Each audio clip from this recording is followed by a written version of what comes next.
Sur les marchés du poisson du monde entier, des gens vendent, d'autres achètent. Derrière ces gestes simples se cache une histoire complexe. Quelques 200 millions de personnes dans le monde entier s'occupent d'une façon ou d'une autre de pêche et d'aquaculture. Chaque année, grâce à elles, arrivent sur nos tables environ 100 millions de tonnes de poissons. Ceci équivaut en moyenne à l'échelle mondiale à 16 kg par personne, mais la consommation moyenne est largement supérieure, là où le poisson est la principale source de protéines animales.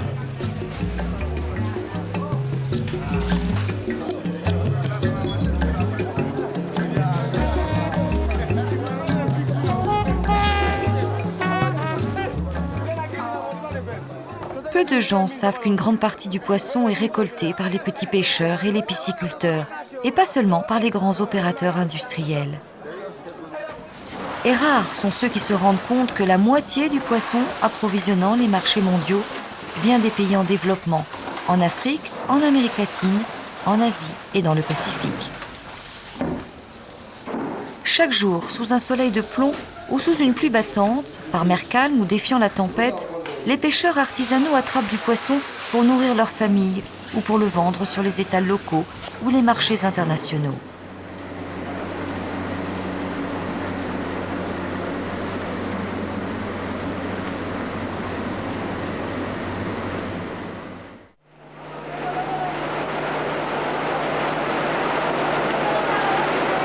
La pêche est souvent une tâche extrêmement difficile et risquée, et les rendements sont imprévisibles.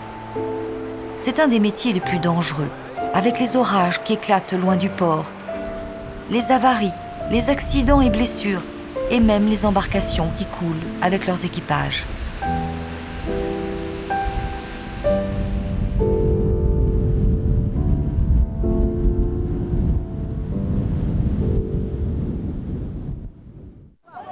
Même en temps normal, la pêche demande de gros investissements, en énergie et en capital, tandis que les récompenses qu'elle offre sont aléatoires. Sur cette plage du Bénin, il faut être nombreux pour ramener une seine de plage de 3 km de long. Pourtant, ces dernières années, les captures ont été si maigres que les pêcheurs, après des heures de dur labeur, rentrent souvent chez eux le soir, les mains presque vides.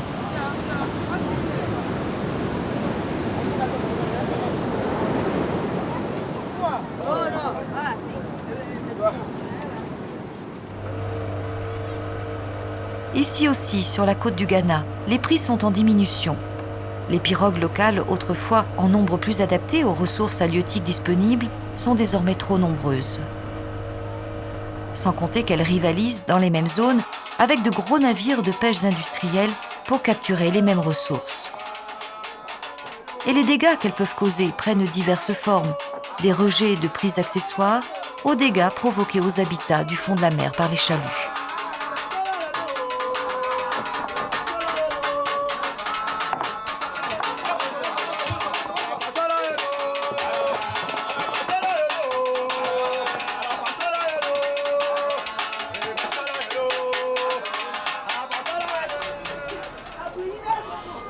Les disponibilités réduites de poissons nuisent non seulement aux pêcheurs, mais à l'économie entière qui dépend de leur activité.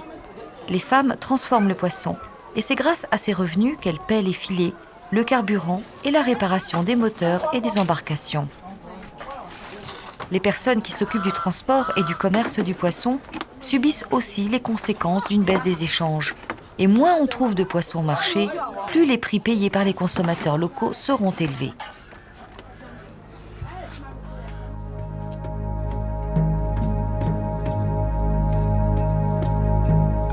Dans de nombreuses parties du monde, la pêche continentale d'eau douce est même plus importante que la pêche marine. Des millions de personnes tirent leur gagne-pain et leur sécurité alimentaire des grands lacs et des bassins fluviaux d'Afrique, d'Asie du Sud-Est et d'Amérique latine. Mais n'oublions pas que dans ces eaux aussi, la raréfaction des ressources halieutiques est devenue un problème courant. Au Ghana, au début des années 80, de nombreux pêcheurs ont quitté leur communauté et les pêcheries de la côte pour se déplacer vers le nord en quête de moyens d'existence plus substantiels sur le lac Volta, créé par un barrage construit en 1964. les retombées négatives causées par l'arrivée de nouveaux pêcheurs en nombre, qui ont apporté avec eux engins et techniques plus sophistiquées, sont encore aujourd'hui importantes. Kwadjo Aboudou est un bon pêcheur qui a une longue expérience. En 2004, il a été jugé le meilleur de la région et a reçu un prix de pêche responsable. Pourtant, malgré toute son habileté, jour après jour, il ramène de moins en moins de poissons à la maison. Moins de poissons que sa femme peut préparer pour leurs enfants. Moins de poissons à fumer, à vendre, et donc moins d'argent permettant de payer les dépenses de la famille.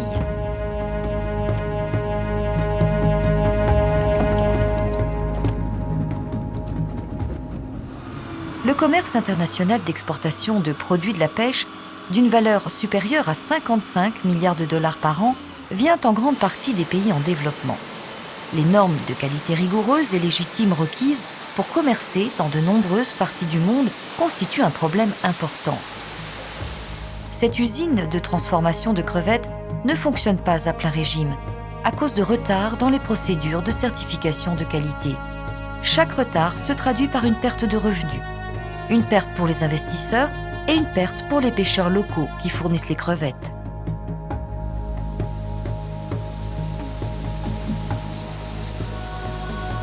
Dans un monde en pleine évolution, la bonne santé future des stocks de poissons, que l'on estimait jadis si abondants, ne va pas de soi. Il faut trouver un nouvel équilibre entre les gains immédiats et la protection des ressources naturelles. Un équilibre entre les captures d'aujourd'hui et les besoins de demain. Un équilibre en faveur d'un développement durable.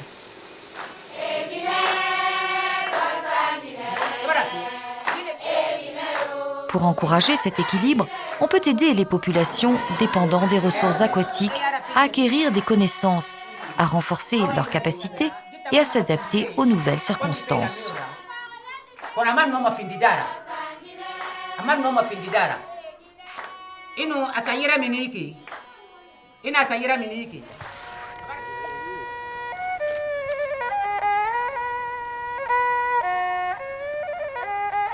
L'aquaculture a un rôle important à jouer, elle aussi.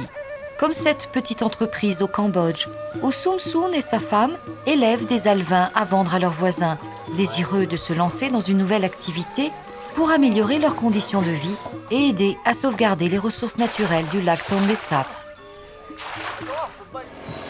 Ou comme cette entreprise industrielle beaucoup plus grande au Chili. Mais les exploitations piscicoles, si elles ne sont pas gérées correctement, peuvent également constituer des dangers pour le milieu aquatique. Certaines opérations demandent d'énormes quantités de poissons sauvages juste pour servir de nourriture aux poissons d'élevage. Or, des concentrations massives de poissons d'élevage peuvent accroître les problèmes de maladies et de pollution. Un autre moyen d'atteindre cet équilibre est de favoriser la participation directe des communautés locales à la protection et à l'aménagement des ressources halieutiques. Le fumage du poisson accroît les chances de vendre à l'intérieur des terres, loin de la côte. Mais pour fumer davantage de poissons, il faut davantage de bois. Au Ghana, un projet de reboisement encouragé par le programme de la FAO pour des moyens d'existence durables dans la pêche aide ces femmes à développer une source fiable de bois de feu pour fumer le poisson et à économiser tout en épargnant la forêt.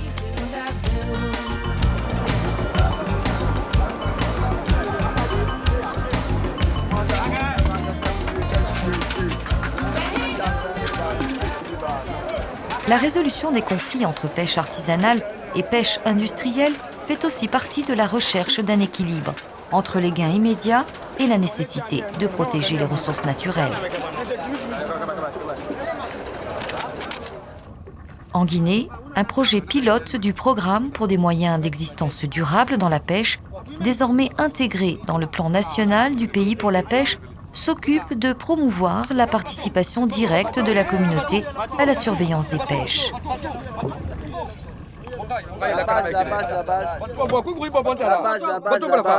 La base à l'écoute. Le ciel est bleu, le ciel est bleu. Le ciel est bleu. Message bien reçu. Nous sommes à la position 10 degrés 15 minutes nord. Bien copié. 15 degrés 18 minutes ouest. Message bien copié. L'épervier atterrit dans 1 heure de temps. Restez tranquille. La surveillance constante de la côte par les agents gouvernementaux est difficile et très coûteuse. Mais ici, les pêcheurs artisanaux s'en occupent eux-mêmes. Durant leur travail, ils peuvent surveiller les chalutiers qui opèrent illégalement et avertissent le port le plus proche afin qu'il envoie une vedette pour les intercepter. Une partie de l'amende payée par le chalutier servira à financer les opérations de surveillance.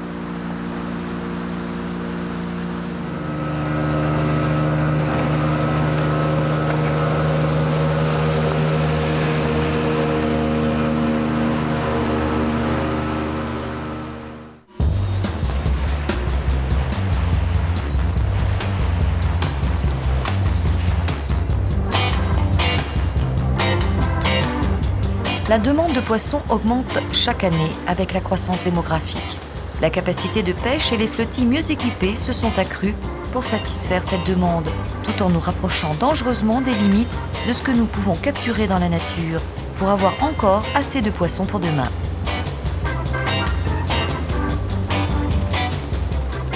Mais on peut renverser la tendance à la surpêche. Il faut pour cela que chacun d'entre nous suive des normes de comportement communes. Ces normes existent déjà sous la forme du Code de conduite de la FAO pour une pêche responsable. Adopté à l'unanimité par les États membres de la FAO en 1995, le Code donne des conseils sur les moyens d'utiliser et de conserver les pêches au service des générations présentes et futures. Le Code oriente les travaux du département des pêches de la FAO, qui offre une assistance et des conseils techniques au pays afin de promouvoir son application. Il s'agit d'un appel au gouvernement afin qu'il s'emploie individuellement et ensemble à aménager les pêcheries et à respecter les écosystèmes et la biodiversité dans les eaux nationales, les eaux partagées et en haute mer.